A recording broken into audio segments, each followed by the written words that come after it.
I'm Leslie Gray. And I'm Joanna Barrett. To the Love and Dividends podcast, where women get smart about money.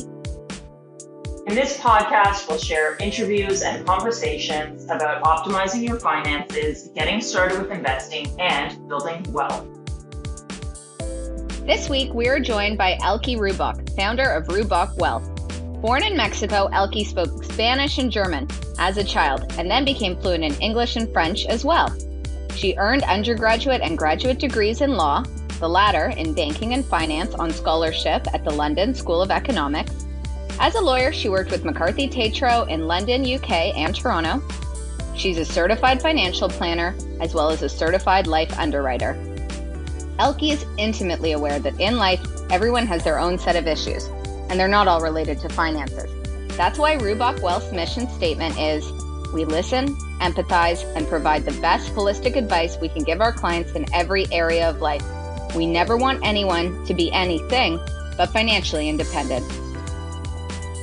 In today's episode, Elke takes us through the importance of building a solid foundation for your financial plan, being empowered to ask advisors questions so that you feel comfortable, and creating goals based on behavior, cash flow confidence, and clarity. Stay tuned. Okay, so we are here with Elke Rubach of Rubach Wealth. Welcome, Elke. How are you doing?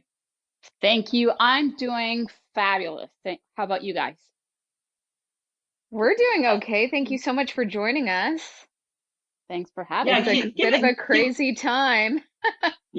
Yeah, so we're recording remotely from home. I'm actually in Grand Bend, Ontario, on the shores of Lake Huron, where I'm quarantined. So not so terrible given the situation. And you guys are both in your homes?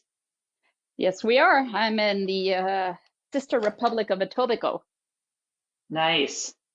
I'm in my home Ford office. country. I'm in denial, but yes.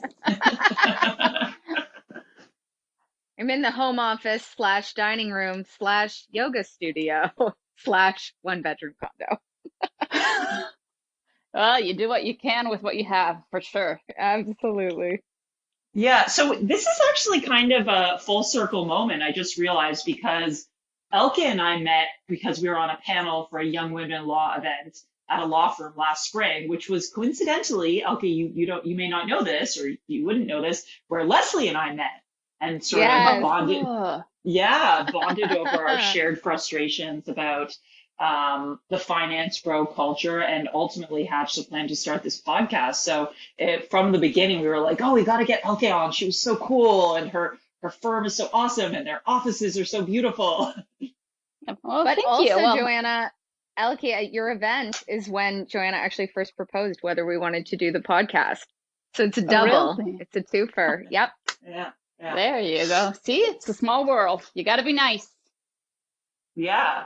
So you never know. So Elke, tell us a little bit about, we know you're like an international woman of mystery. You speak like 12 languages and you've lived all over, but can you just tell us a little bit about your career in a nutshell, and why you pivoted to doing what you do? Absolutely. So I think off the bat, I was born a misfit. I was born in Mexico in a German family, and obviously was raised in a European way in Mexico. So that already is kind of like strange. And, the plan was to become a lawyer and join a law firm and then become a partner there and continue like what every lawyer does, and particularly when you're in your 20s. But part of the natural transition of a corporate lawyer in Mexico is that you go to the States or abroad to do an LLM, and then you work in New York for a year, and then you come back as a senior associate lined up for partnership. So me being me, of course, instead of going to New York or what most people do, I decided to join McCarthy Tétrault actually in UK. Mm-hmm. When Scotiabank bought the Mexican bank, that's when I met McCarthy Tétrault, and we got along fine. And when I moved to England to do my master's, they invited me to join them after my master's. So that was great. It was fantastic working in England. That's when Argentina goes belly up, and that's several centuries ago. And they asked me to come to Canada for a year to help out the team with the bankruptcy. So that year turns to be now my 18th year in Canada, with a fair bit of pivoting in my career. I stayed at McCarthy's, I think, like 3-4 years. And then I moved to Scotiabank because I wanted to try something else. At Scotia, through visiting many departments, I ended up in compliance. And that sounds terrible, but it was tons of fun because I had to deal with clients and all their issues, particularly during the time that the market tanked in 2008. So there was never a dull moment. It ranged from, death threats to discretionary trading, unsuitability, concentration, a bit of everything. And that showed me that, particularly when I had the conversation with women in general, but particularly with women, that people make financial decisions without having an actual plan. I also noticed that and this is not a he against she, but the financial institutions, the financial markets, the financial system is built by men for men, because it used to be men, the ones that used it exclusively, but that's not working anymore the same way. So there's a big opportunity to infuse, I'm not saying a female rah-rah women are better, but a bit more caring or more feminine energy into the planning and conversations. So 8 years ago, I left Scotia and started my firm. And our approach is very different from financial planning the way you see on the street. We don't want people to just focus on the rate of return or what their investments will give them tomorrow or in the next 12 months. That it seems to be the way people normally do it. We want people to have a multidisciplinary approach to planning and making sure that whatever plans they come up with have a very solid foundation. So we do a lot of work up front. And it's not different from building a house. When you're building a house, the foundation takes a lot of time, and that's not necessarily pretty. But if you want to build a good house, you need to put the work up front. So we do holistic planning, we do risk management, we do investments, we work with lawyers to organize the estate plan, but we bring all those elements together. So okay, so just to jump in. Yeah, very long answer to tell you how I got to where I am. Yeah, so I want to follow up on your metaphor of a house. So a good house is built to withstand natural disasters like hurricanes and windstorms or whatever. So we are in such a situation right now. So how can you build a house? How can you build a financial plan that can weather the recession that is bearing down on us? And some people are even using the D word, depression. Yeah, and your experience in 2008 is so helpful because you've seen this before from the front line. I have to say that I had not seen this before. I mean, I've seen the markets tank. I saw 2001, September 11th. That was a shock. 2008 was a shock, but it was contained in a relatively easy to define moment in time. Right now, we don't know when this is going to end. We don't know what it's going to look like at the end of the day. It's terrible what's happening to many families losing members. I mean, let's not go too far. My husband is affected by this thing. He's doing fine, fortunately, but obviously you don't plan these things. And it really comes down to a conversation with your client or the person who is in front of you. And it's naming things, calling a spade a spade. Nobody plans for this. Nobody can really envision what this looks like. And even today, people don't know what it will look like in 6 months or 12 months. But if your plan was cohesive and inclusive from many sides, I can tell you that most of our clients, depending on their risk appetite, because that's very, very important to include too, they're fine. I mean, yes, their investment accounts are a little down, not 40%, but 10, 6, in some cases, they're still above based on their risk appetite. But we know that if something happens to them and they get sick, their ability to collect money to live off it is in place. So we don't just do investments. We say yes, but what happens if, based on experience. So it's let's slow down to solidify your plan. Let's think of all the scenarios possible, and then come up with a plan that will work for you. Something very, very important when building a plan is, historically, you've heard, let's build your plan based on your dreams and goals, right? Everybody has heard that.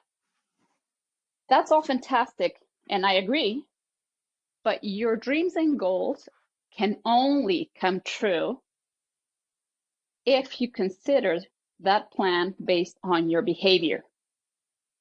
If you have a dream of having a $10 million house, but you're spending more than you're making, that dream's not going to happen. So cash flow, confidence, and clarity are very important in a plan. And that's something that's missing. People are coming up with goals and not basing their plans on facts and whether they can be reached or not. So that's it's a conversation. It's literally being able to ask your client, what do you want to do? And how do you normally live? And can this plan sustain your goal? It's an open conversation. Do you find, Elke, you're telling a lot of clients, okay, we can make that happen? Or do you find you spend more time saying, that's a great goal, but have you considered these various circumstances, including, no one could have predicted the one we're in right now, but including times like this where the market's substantially down? The conversation varies a lot between men and women, millennials and non-millennials. And I always tell people, I learned this from a coach, there are no unreasonable goals. The only thing that could be unreasonable is your timeline. So if there's discipline and people are committed to their goals, but truly committed, they will have to invest either time, talent, or treasure reaching that goal. If they're committed, we can make it happen. We have to determine what the right time frame is and whether it makes sense, and adjust behavior accordingly. Millennials have the advantage of youth. I can tell you the markets will bounce back. They have bounced back already, not to pre-COVID levels, but they have improved. I fully expect them to go down again very shortly.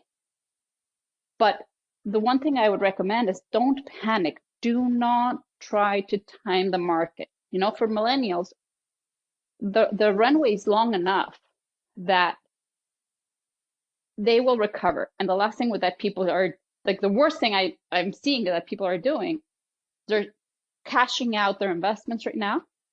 And by that, they are securing the loss. Whereas if they stay invested and just ride the wave, because normally most of the people don't need the money immediately. I mean, if you need the money, you need the money. But if you don't need the money and your plan was long-term, just stay still. Stay still. Don't read the negative news, because not everybody has the same stomach for volatility. And it's going to be ugly for the next little while. Okay, that's really useful. So you see a lot of sophisticated professionals and families who presumably are somewhat above average in terms of their financial savvy, and obviously above average in seeking out your help. But what are the biggest sort of pitfalls or mistakes or blind spots that you see in people who otherwise would look from the outside to be sort of have a clean bill of financial health? The biggest pitfall is setting up a plan and implementing solutions without having asked the right questions, without having a clear understanding of what you're getting into. Any investment, any insurance, any financial decision you make, as a client, you should feel 150% comfortable and clear with what you're doing. Nobody should rush you into any decision, and unless you can tell me in one page and in plain English what we're doing, you shouldn't do it. If there's any level of sophistication, if people, like, a good plan doesn't need to be incomprehensible. A good plan is the one you understand. A good plan is a flexible one, something that you, and if you have a family, know what to do. And you can explain to someone with your words what you're doing. As soon as you have to say, they told me what it was, I don't remember, but it looked great. Right there, you're giving up power that you shouldn't. Because ultimately, the consequences of any plan will only be lived by you. And you should feel comfortable asking questions, because at the end of the day, it's your money. I think that's so true, but I feel like I've heard so many people say exactly what you have, which is, oh, they explained it to me. I'm not really sure. I'm sure it's fine. Like, everything you're saying, it's true of a really good legal agreement. If you can't explain it, then it really hasn't been drafted properly. Exactly. It's the ultimate infusion of common sense. Yeah, totally. And that actually leads into the next topic I wanted to speak to you about, because obviously you do your business is a family boutique, but you also have a big emphasis on female financial empowerment and women's financial literacy, that I just really admire, because your firm really walks the walk. You host events in non-COVID times geared towards women. And so how did that become a mission for you, and why do you think it's so important? Well, I think women empowerment is important to me for many reasons, not only financial, but as I tell my children, independence is financial or non-existent. So if you have to ask for money, then you're not independent, right? I mean, my story is kind of one example of why I'm so big about financial independence and clarity. My family was okay off. My dad dies without a plan. And then all of a sudden, my mom had to figure out what to do. And she had never been in charge of the finances, and she had never been in charge of running the house. And this is at a very early age. Like, did my dad plan to die? I'm guessing no. But we were little. I was maybe 14, 15, and my sister was 7 or 8 or so. And then my siblings were a little older, but still, it was not easy. And we were okay. But my mom, first, while she got on her feet, I just saw assets disappearing. You know, that house, boom, sold. And the other house, sold. And I'm willing to bet that those financial decisions were made in a pinch without having a proper plan. Something that kills me is that in Canada, you cannot leave a dealership if you buy a car without insurance. Why are we allowed to leave the hospital or birthing center without life insurance? At the end of the day, something happens to the family. I mean, the dead person is dead, rest in peace. But the mess they leave behind is not fair. It's not fair because it was 100% preventable if done right at the right time. The other thing too, from a more practical perspective, and why I'm so big on women and financial independence is, well, it's twofold. One is, I'm sorry, when you're financially independent, your spouse will treat you differently because they know you do not depend on them. And that's just human nature. Very few situations I've seen that the financial dependency doesn't play a role in the relationship. I'm not saying they don't 100% exist. in the inverse. Yeah. If there's no financial independence and the relationship isn't going well, you're in a bind, right? You might stay in that relationship for reasons that are entirely unhealthy. Yeah. And Elke, And do what you see some example of are you that, or giving to have your you seen a children? lot of that? And what I've seen a lot of that. I've seen a lot of that, absolutely, at every single level of affluence. If as a mother, Wow. you're used to, your kids in private school and traveling 4 times a year, long trips, expensive stuff, you might not be able to, and if that's important to you, you might not be able to afford that if you're on your own. Canada has a big advantage that if somebody leaves a relationship, women are not completely abandoned. Let's take that with a pinch of salt because not everybody is on the same level, right? So, but from a relationship perspective, when there's no dependency, like I call it sick dependency. I think it's a much healthier relationship, much more leveled, and respect is there. It's unfortunate, but that's how it works. Or what I've seen, 98% of the cases.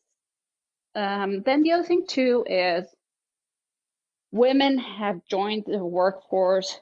Women have, this whole lean in and glass ceiling and inclusion or diversity and inclusion and 50-50, comply or explain.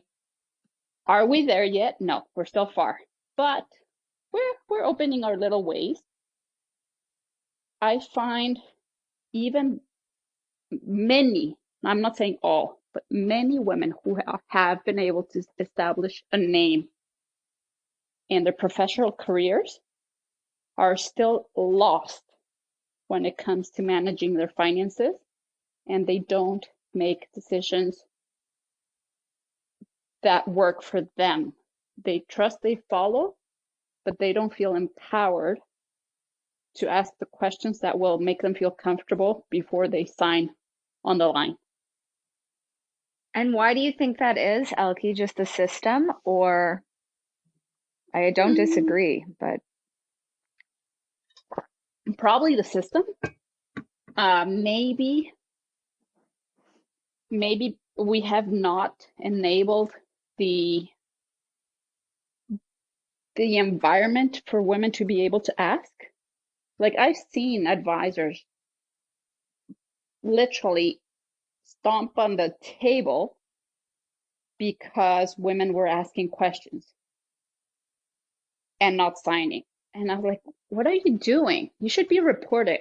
If she has questions, she has questions. The end. You cannot pressure people into decision. Well, you shouldn't. And if you can, and you're able to do that, you shouldn't be an advisor. I mean, the word advisor is the ultimate carrier of people's trust. And it's a human conversation. The same way a lawyer looks after the deal or the acquisition or the whatever it is, and people generally trust lawyers, an advisor should earn his or her fees and truly look after the best interest of the person. It's not the next commission I'll make. It's not the next fee I'll get out of you.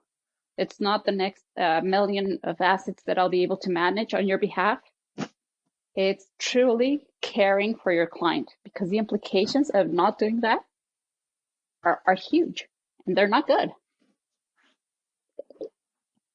Okay, Elke, so what would you say, last sort of formal question, to somebody, a young professional, a millennial, or even a Gen Z who's not yet in the position where they can come to your firm for services, they're just starting out, but they want to get on the right track? What would be your broad brush advice? I would never say, everybody asks me, how many $1 million of investable assets do I have to have before I come to your firm? The answer is 0. If you're curious about investments, we can talk about it, but my job is to show you the other things they have to think about. They won't always deal with me. We have associates who are younger and might connect with them better. We're very flexible. To me, it's a matter of education, reading, asking, and listening to information like what you guys are enabling. So really kudos to you guys for allowing these conversations to start. Millennials or whatever level of youth, if they start with a solid plan and actually understanding what's happening and where they're going, their chances to accumulate assets and be in a good position are higher than if they start working, and let's say a first-year associate making, I don't know, $80,000. The demands in their careers are going to get bigger and more complex. Time is scarce. And if they think that next year that it's going to get easier or less demanding, that's an absolute fallacy. That's not the way it works. And I can tell you that the average 45-year-old lawyer is very confused, men and women, because they never took the time to set up a proper plan. And people are fixated with their investments and the rates of return. But really, if their plan is not taking taxes into consideration, right there and then, they're leaving half of their money on the table.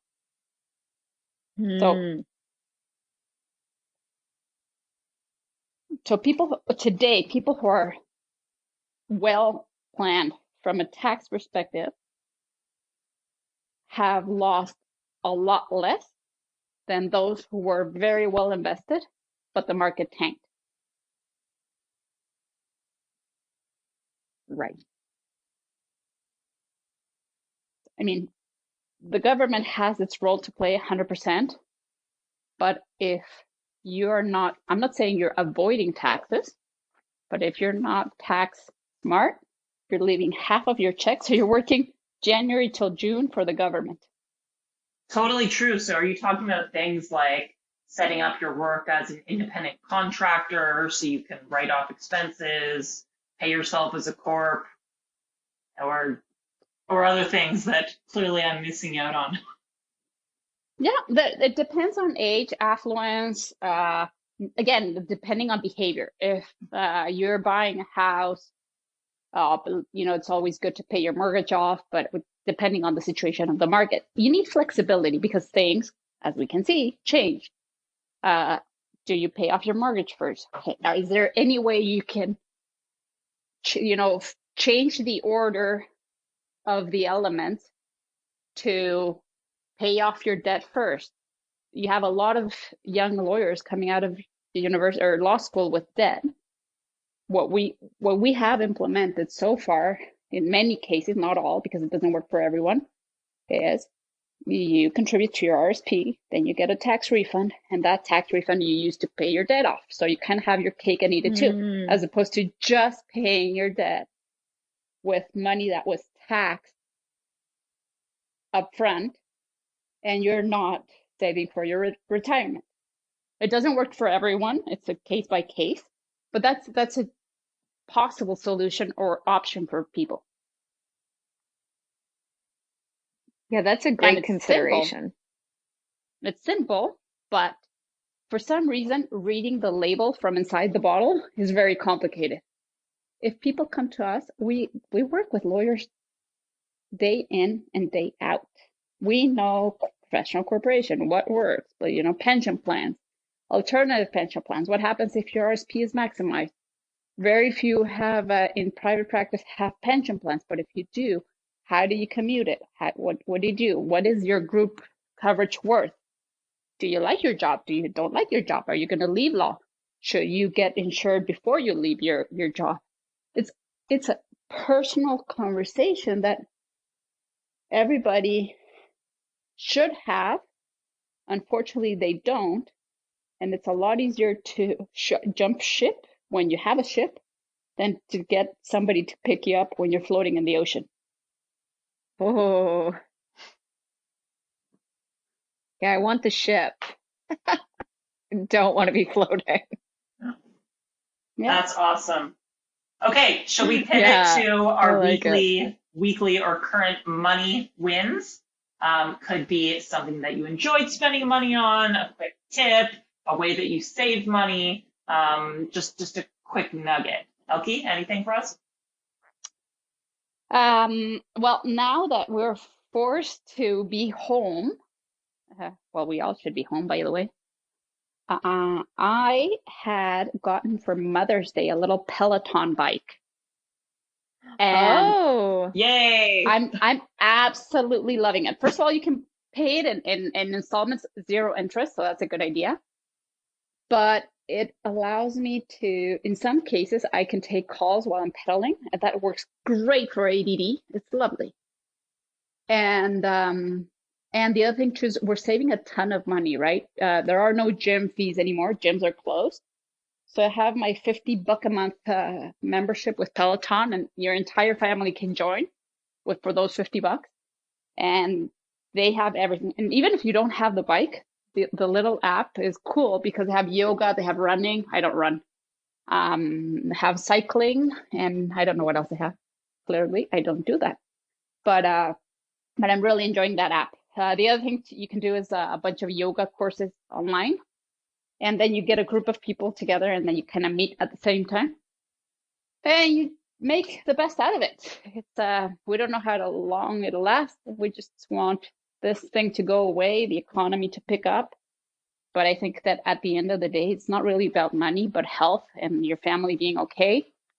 And I think Canada's about to go back to basics and remember that your butcher and your local farmer and your dry cleaner are ultimately your community, and we're going to have to go back to supporting small and local. So I totally agree. I'm ready to like start a yeah. homestead, just like start growing all my own food. I'm really into it. Leslie, I'm a what's your money disaster win? at growing that. Yeah. Yeah. Oh, I love that. Oh, I'm torn. You've brought up two different things that I'm really into. Elke, like you, the workouts were so important to me. My gym was so important to me. That was a big shock of this staying at home. So what I'm using right now is The Class by Taryn Toomey. It's a Oh my God, I not love local, so New that. York based. Do you love The Class? Yes. Yeah, it's so good. It's And like it's therapy and a workout in one. yeah, it's like 100%, yelling yeah. to the void and jumping and like get your crystals out. So that's my $50 a month membership, and I'm absolutely loving it. And they have so many classes. And then the other one, which was suggested by our guest last week, Jen, was St. Lawrence Market, which is still open. They do have a security guard now outside asking the important questions like, have you traveled? Do you have any symptoms? Oh, I So like they're that locking though. it down. Yeah. Yeah, me too. Me too, for sure. So again, stressing that you don't want to leave, but for your once a week or once every 2 week. Um, I was there and got a ton of meat, a lot of which they will freezer bag for you, so most of which is in my freezer. Um, and various products like that just to keep me sustained. But I agree with more spending local, to the extent we can. Yeah, so And reaching I'll out, I honestly talk to people because people are getting lonely, and particularly those who live in a little condo. Mhm. Talk to people, talk to Yes. people. Don't like some people are going really up the wall, and it's important. Don't. You're not alone. Mental health is so important these days. Like it's always important, but the stress levels are high. So it's talk, talk, talk. I'm open. We have weekly drop-ins for people to ask questions. If people just want to say hello, we're available. If people are curious about, what should I be doing? Drop us a line. We're on social media, Instagram, everything. But honestly, it's just talk, people. Don't don't see everything black. We all have our darker days, but we're here, honestly. And there's no sales pitch, there's nothing. It's just here to help people because it is a very strange time. It really is, and that's a nice message. Yeah, Joe, what about yourself? What was your Well, win?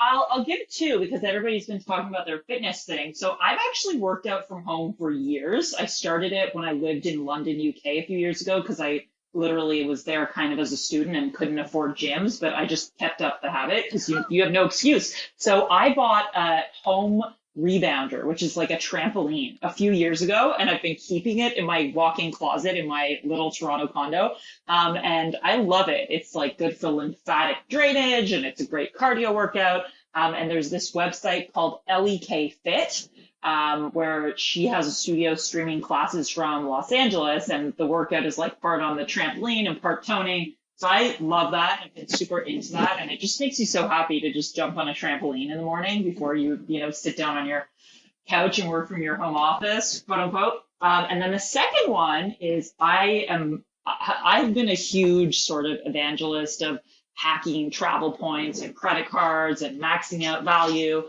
But obviously it doesn't make a lot of sense to be just banking travel points right now. So I have switched to the Tangerine money back credit card, MasterCard, that right now has a promo. So you get my favorite. 2% back, but plus an extra 15% in the first 3 months. So that's kind of nice. And yeah, unfortunately, my goals of banking points to get like a business class ticket on points to Bali or whatever are put on hold for the moment. But it's nice to have this other option, which is literally just money back in my bank account. So love Tangerine. The awesome. Last thing I would love to add is if anyone is in financial issues because of rent or because they lost their job or because they've been laid off or they think they're going to get laid off or so on, talk to your banks. The banks are mandated to be shock absorbers, and they would rather help you with your mortgage payments and defer them than end up with a condo you could no longer pay. So do talk to your banks that they are literally open and wanting to help. That's So helpful. That's free. And really good That's to free. know. I think a lot of people are always scared to do that. People are scared to ask, and I saw some people questioning, like, should I be worried that the bank is gonna go bankrupt and hold lose it my again. money? Or It's go, like, and it's like, no, they're covered by CDIC insurance. You're fine. The bank's not gonna lose your money. But that's helpful. Yeah. Yeah. No, it's more if you that's can't pay your great mortgage, thing to remember. reach out. Right. Just don't hide, because if you hide, then the bank has no way of knowing that you lost your job. So talk about it and say, guys, I'm squeezed. Can you postpone my mortgage? And they will, if it makes sense. It's not That's that just awesome. because it's Tuesday, they'll forgive your mortgage payments. No. But if you are in a pinch, they will. That's a good tip. That's a really good thing to remember. Yeah. Okay, well, shall we sign off, ladies? Yes. Absolutely. Yeah. Thank you so Well, much, thank you so much for Elke. having me. Thank you. Really It's been a enjoyed it. pleasure. Signing off. Love and dividends. Yeah. Talk soon. Stay With healthy, love and everyone. dividends. Bye. Bye. Thank you so much for listening to the Love and Dividends podcast. If you got value from this podcast, please share it with another woman or person who could benefit from the information shared. And please consider rating us and leaving us a review on iTunes. It really helps with new podcasts. If you have questions about finances and investing, have suggestions for future topics or guests, please let us know. You can shoot us a DM on Instagram, Love and Dividends, or send us an email, hello@loveanddividends.com. With love and dividends.